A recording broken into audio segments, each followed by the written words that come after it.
एक सवाल हर उस शख्स के लिए जो इस वक्त ये वीडियो देख रहा है, और वो सवाल है कि क्या तुम आज़ाद हो? अगर हाँ, तो तुमने सपने देखने क्यों बंद कर दिए? तुम खुद के लिए भगत सिंह क्यों नहीं बन पाए? आप जानते हैं, जब भगत सिंह जी फांसी पर चढ़ने के लिए जा रहे थे, तब उनके आखिरी शब्द क्या थे? और वो शब्द थे, मेरा रंग दे बसंती चोला, मेरा रंग दे बसंती चोला। वो मरते मरते भी अपने लिए एक सपना देख गया था, और वो था आजाद भारत का सपना। और एक तुम हो जो जीते जी एक सपना तक नहीं देख सकते। ये वीडियो खास आईना है उन सभी लोगों के लिए, ये दिखाने के लिए कि अपने अंदर झांक करके देखिए कि क्या बनने आए थे और क्या बन करके जी रहे हो।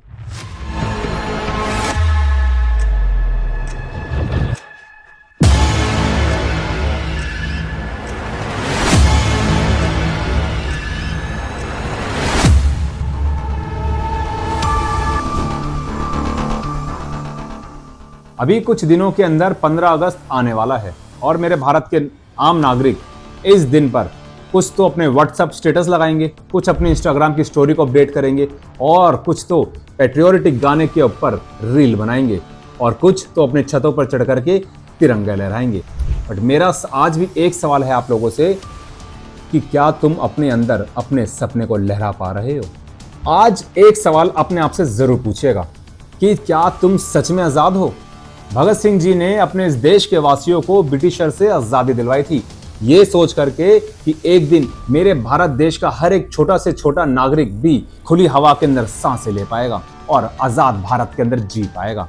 मगर वो भगत सिंह जी ये कभी नहीं जानते थे कि जिस देशवासियों के लिए मैं खुशी खुशी मौत के घाट पर उतरने के लिए जा रहा हूँ, जिन देशवासियों के लिए खुशी खुशी फांसी पर चढ़ने के लिए जा रहा हूँ, वो ये कभी नहीं जानते थे कि एक दिन उन्हीं देश के लोग फिर से गुलाम बन जाएंगे। और वो गुलामी है अपने फोन की गुलामी, और वो गुलामी है अपने कंफर्ट जोन की गुलामी, और वो गुलामी है कि इस सोच में पड़ जाना कि लोग क्या कहेंगे।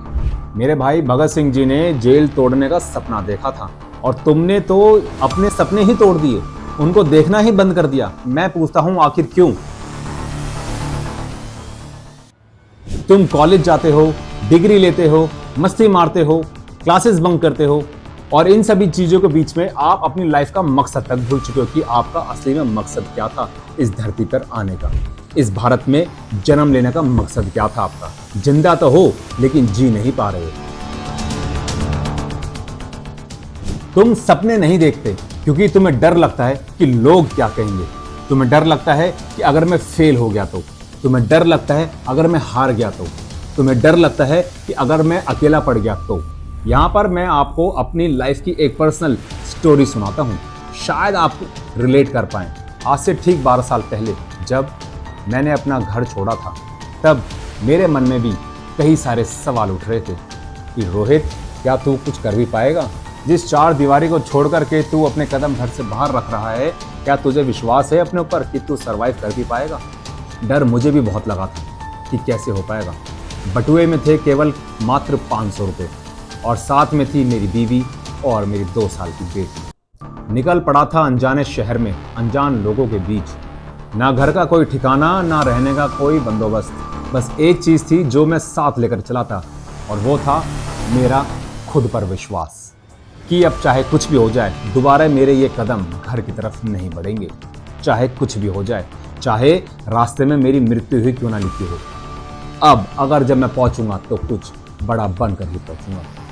और इसी दौरान मैंने अपने मन में एक जोत जलाई थी, और वो जोत थी मेरे सपनों की जोत, जिसको मैंने आज तक अपने सीने में जलाए रखा है, और दुनिया की कोई ताकत इसको बुझा नहीं सकती। और निकल पड़ा था अंधकार से भरे इस जीवन को लेकर के अंधेरी रातों में। लोगों का क्या, मेरे के अपने ही मुझ पर हंस पड़े थे, ये बोल करके कि कर भी क्या सकता है, कि देख लेना एक दिन तू भी अपने घुटनों के बल हमारे दहलीज पर फिर से आएगा, तब हम तुझे बताएंगे कि सपना देखना किसको कहते हैं। पर मेरे दोस्त, मैंने अपना सपना देखना नहीं छोड़ा था, क्योंकि मुझे किसी की सोच आज तक बांध नहीं पाई, क्योंकि मैं आज़ाद था, आज़ाद हूँ, और हमेशा आज़ाद रहूँगा। और आज़ाद इंसान ही एक ख्वाब देखता है जिसको वो पूरा करने का दम रखता है। और आज मैं क्या हूं, मुझे अपना परिचय देने की कोई आवश्यकता नहीं। आज मेरा परिचय, मेरा समय खुद दे चुका है। आज तुम एक आजाद भारत में जी रहे हो, ये सवाल अपने आप से पूछना दोस्त। अगर हां, तो तुम असल में कर क्या रहे हो अपने जीवन के साथ? क्या तुम इस भारत देश के अंदर सिर्फ मीम्स फॉरवर्ड करने वाले यूथ बनकर के रह गए हो? क्या तुम नेटफ्लिक्स जनरेशन हो या फिर नेशन बिल्डिंग जनरेशन हो? तुमने आज तक कितने सपने इस भारत देश के लिए पूरे कर दिए? कितने बार खुद से ही फाइट किया अपने ही सपनों के लिए? कब लास्ट बार कुछ सैक्रिफाइस किया था किसी और के लिए? एक बात मैं जरूर बोलना चाहूंगा दोस्त यहाँ पे, कि तुम्हारा सपना सिर्फ तुम्हारा सपना नहीं होता। तुम्हारे पीछे वो कई सारे लोगों के सपने जुड़े होते हैं जो कि सिर्फ और सिर्फ तुम्हारी कामयाबी का इंतजार कर रहे होते हैं। वो जानते हैं कि जिस दिन ये बंदा कामयाब हुआ तो अपने साथ अपने पूरे परिवार और पूरे समाज और पूरे भारत को एक एक लोगों को आगे लेकर जाएगा। अगर तुम सच में जिंदा हो तो एक सवाल अपने आप से जरूर पूछना आज, कि क्या तुम सच में आजाद हो? अगर हां, तो मुझे जवाब देकर बताइए कि तुम मोबाइल के एडिक्शन से आजादी क्यों नहीं पा सकते? अगर तुम आजाद हो तो फिर ये सब एक्सक्यूजेस किस लिए? अगर तुम आजाद हो तो अपने सपने के लिए सुबह जल्दी क्यों नहीं उठते? आज इस देश को भगत सिंह नहीं चाहिए जो खुशी खुशी फांसी पर चढ़ने को तैयार हो जाए, बल्कि आज इस भारत देश को अपना वो बेटा और अपनी बेटी चाहिए जो अपने सपनों के लिए अपनों से ही लड़ जाए। हर फेलियर के बाद खुद को खुद के लिए खुद से तैयार करे। आज भारत को वो बेटा और वो बेटी चाहिए। क्या तुम्हारे अंदर वो दम है कि तुम अपने देश के लिए ऐसा नाम रोशन कर सको? क्या तुम्हारे अंदर ऐसा दम है कि तुम भारत के लिए वो बेटा बन सको? क्या आपके अंदर वो दम है कि भारत के लिए वो बेटी बन सको जो अपने परिवार के साथ साथ अपने पूरे भारत देश के हर एक नागरिकों को प्रेरित कर सके अपनी मेहनत के दम पर? कमेंट करके मुझे अभी बताओ कि मैं आजाद हूं और मैं सपने जरूर देखूंगा। इस वीडियो को शेयर करो और उस दोस्त के साथ जिसने अपने सपने देखने ही बंद कर दिए हैं, जिसने अपने सपनों को ही मार डाला हो।